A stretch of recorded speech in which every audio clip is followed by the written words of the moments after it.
രോഗിയായി കിടക്കുന്ന ഇൻദമാ യംറദ്, രോഗിയായി കിടക്കുമ്പോൾ ഒരു മുസ്ലിമായ മനുഷ്യനെ ഒരാൾ യഊദു പോയി സന്ദർശിക്കുകയാണെങ്കിൽ ഇല്ലബ്തഅസല്ലാഹു 70,000 മലക്കിൻ യുസല്ലൂന അലൈഹി വയദഊന ലഹു 70,000 മലക്കുകൾ ആ രോഗിയെ സന്ദർശിച്ച ആൾക്ക് വേണ്ടി പ്രാർത്ഥിക്കുമെന്നും അവർക്ക് വേണ്ടി ദുആ ചെയ്യുമെന്നും റസൂലുള്ളാഹി സ്വല്ലല്ലാഹു അലൈഹി വസല്ലം. തിൽക്കൽ ലൈല ഹത്താ യുസ്ബിഹ്, ആ രാത്രി കേട്ടോ, നേരം വെളുക്കുന്നവരെ അള്ളാഹുവിൻ്റെ 70,000 മലക്കുകൾ ഒരു രോഗിയെ സന്ദർശിച്ചതിൻ്റെ പേരിൽ ദുആ ചെയ്തുകൊണ്ടിരിക്കുന്നു. വളരെ പ്രബലമായ ഹദീസുൻ സ്വഹീഹാൻ.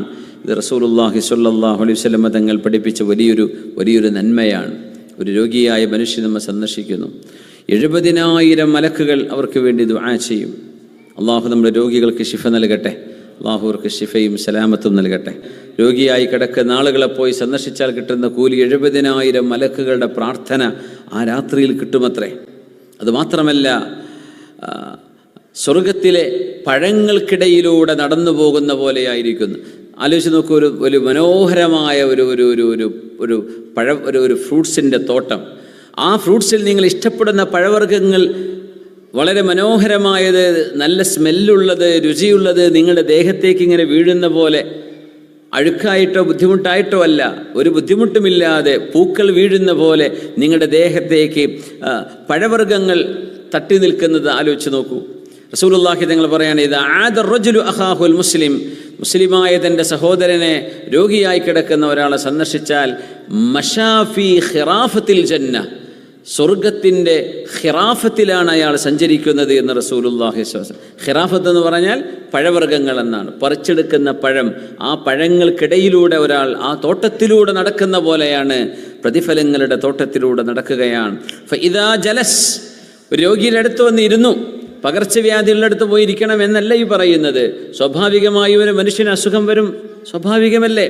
ആ അസുഖത്തിന് അവരെ ആശ്വസിപ്പിക്കാൻ വേണ്ടി മുഅ്മിനീങ്ങൾ കൂടെയുണ്ടെങ്കിൽ വലിയ സഹായമായിരിക്കും, അത് വലിയ ആശ്വാസമായിരിക്കും. മുസ്ലിം ഒറ്റയ്ക്കൊരു മുഅ്മിൻ ഒറ്റക്കാണെങ്കിൽ അവൻ ദുർബലനാണ്. പക്ഷെ നമ്മുടെ കൂടെ നമ്മുടെ കൂട്ടുകാരുണ്ടെന്ന് ആശ്വസിക്കുമ്പോൾ നമുക്ക് കരുത്തുണ്ട്, ശക്തിയുണ്ട്, ഇല്ലേ? അതാണ് നമ്മുടെ കരുത്ത്. ഒറ്റക്കായി പോവില്ല. ഒരു വിഷമമുണ്ടെങ്കിൽ കൂടെ ആളുണ്ട് എന്ന് ചിന്തിക്കുന്നത് വലിയൊരു ആശ്വാസമാണ്. മനുഷ്യൻ അതാണ്, എപ്പോഴും കൂടെ ആളുണ്ടായിക്കൊള്ളണമെന്നില്ല. പക്ഷേ നമ്മളൊന്ന് വീണ് കഴിഞ്ഞാൽ, നമ്മളൊന്ന് വിഷമിച്ചു കഴിഞ്ഞാൽ കൂടെ ആള് ഉണ്ടാവണം. കൂടെയുള്ള ആളുകൾ, അവരെ ഓർക്കണം, അവരെ സന്ദർശിക്കണം. നാട്ടിലൊക്കെ പോവുകയാണെങ്കിൽ അത്തരം ആളുകൾ, ഇവിടെ കൂടെ ഉണ്ടായിരുന്ന ആളുകൾ രോഗികളായി മാറിയവർ കാണും, പോയി സന്ദർശിക്കണം. അള്ളാഹു നമ്മുടെ രോഗികൾക്ക് അള്ളാഹു ശിഫ നൽകട്ടെ, അള്ളാഹു ശിഫ നൽകട്ടെ.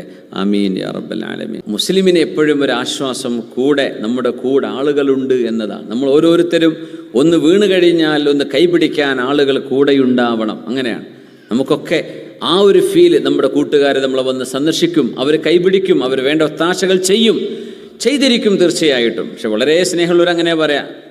ആരുണ്ടാവില്ല എന്ന് പറയുമ്പോൾ ആരുണ്ടാവില്ല എന്നതിനർത്ഥമല്ല, അള്ളാഹ് കണക്കാക്കിയ ആൾക്കാരോട് ഉണ്ടാവും ചെയ്യും, അല്ലേ?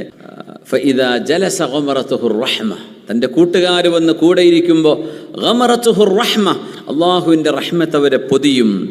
ثم ابتعث الله له هؤلاء 70,000 من الملائكة يدعون له, എന്നിട്ട് 70,000 മലക്കുകളെ അവർക്ക് ദുആ ഇറക്കാൻ വേണ്ടി അള്ളാഹു പറഞ്ഞയക്കുകയും ചെയ്യുമെന്ന് റസൂലുള്ളാഹി സ്വല്ലല്ലാഹു അലൈഹി വസല്ലം.